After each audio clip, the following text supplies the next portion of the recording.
so much kay nag-viral ang post naton nga napula ang langit, kadumdum ko mo.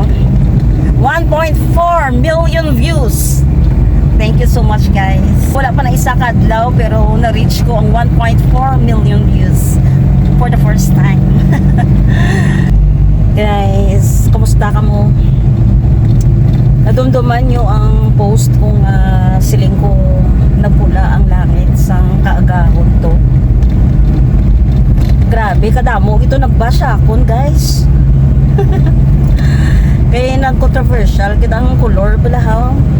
Kaya inbutang ko sa caption, look, nagapula ang langit sa La Carlota. So, ang itsura niya daw ng pink mo. Kaya mo itong oras, mano, gano'n na to sa 6 AM. So, nagkasanag-sanag na, di ba? So, pang pula na daan, kung impunan sang puti, daw pink na siya mo. Pero sa totoo lang, sa dulumpas, sa mga around 4 AM to 5 AM, pula-pula, gid siya. Kaso wala ko dayon nag-picture. Kaya ginauna ko ang video. Kag na-realize ko nga nami pagid mag-post sang makuhaan ko picture pala ko. So sa masanag-sanag na to sa mga rapid na 6 AM mag picture ko. So no sa muna nga time wala ko balo nga muna tug ni color yan nga nag-pink na siya. So gin-post ko dayon. Kaso nag-brown out sila nga adlaw. Aga pa brown out na wala na kuryente. Naging agaw ko kay may internet pa kami sa balay. Naging agaw ko upload. Ang natabo, di wala ko nang i-check kung ano ito yung kolor sang resulta sang akon nga mga pictures naging post. At tapos nung naglakad kami ng kumpanyar kami sa akong nga tiya kay napatay siya mo di malakad kami sa Lagranha. Bayan ko lang yung post ko to ya.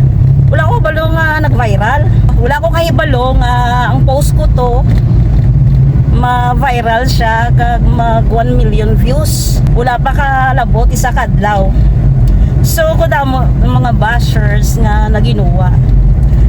Nung bayan ko mo lang kay pula na nang inamba ko nagapula ang langit sa La Carlota. Di para sa ako yung pula yung mo. Di wala ko kaya na ano yung doon nag-pink sa galite. Ang balila scam ko kuno or napada nga ipangambal nila sa ako nga hindi ko mapatihan. Edit ko no, AI ko no. So feeling ko grabe mga tao no maski wala ka nagabinutig ang tuod ang ginapost mo wala mo man ginay mo yung istorya bali may fact bala kung ano nakita mo sinangadlaw kuhaan mo picture kung ano capture mo i-post mo questionon ka pa sa mga tao siguro mga tao wala nagita salig subong mo kay uso na AI bay di ako yan hindi ko yung daan niya hindi ko na yung ugali bala nga mag-post ng AI kay gusto ko original post. Oh, gusto ko yung original gadget ay hindi ko yung gusto ng AI maski inapasugtan na ni Meta ang AI pero para sa ako mas namin yung original. Amo lang namambal ko sa inyo sa mga hindi nag-agree, nag-kadlaw da, nag-i-increase sa post ko. Inyo na yung choice. Nga respect na. Pero sa aton lang always be kind na lang. Respect na lang sa mga tao kag hindi kita mag-judge. Amo na kayo rin kayo mga tao may mga trust issue lang hindi ko magpati ya. Mo ba na? Hindi mo pati edit na ya. Kung may doubt ta sa isa ka content creator, i-check nato ng iyang mga post kung authentic siya na classic content creator. Di ba guys? Ari kami disubong sa Taytay Tuborta kay malagaw kami sa La Castellana.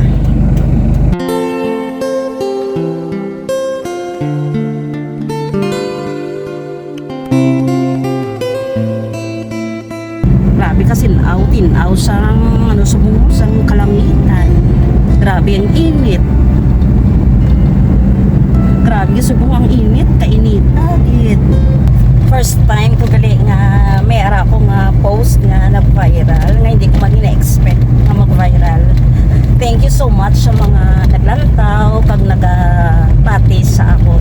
Siyempre pasalamat mo sa mga bashers kay hindi tungod sa ila siguro basi wala na sa nag-viral.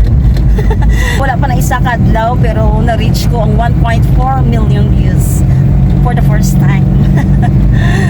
Hindi ko man expect na 2026 worth yun ta sa post na to. Thank you so much guys. Grabe ang pasalamat ko kay syempre dugay naman ang dinaano naton nga tani may yara mata viral nga mga post.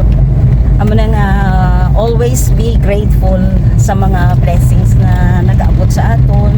Ambal pala nila maski bashers na ang ginahatag sa imo nga post kung nga nag-viral. Pasalamatan mo man gyapon. Padayon nyo lang ko nga suportahan guys. Love you all guys. Langga to kamo kay tungod kamo man lang nagabulig sa akon kag nasuportaran nyo nga akon nga mga videos ka mga uploads. Banda mapa picture, mapa video. Support lang. God bless.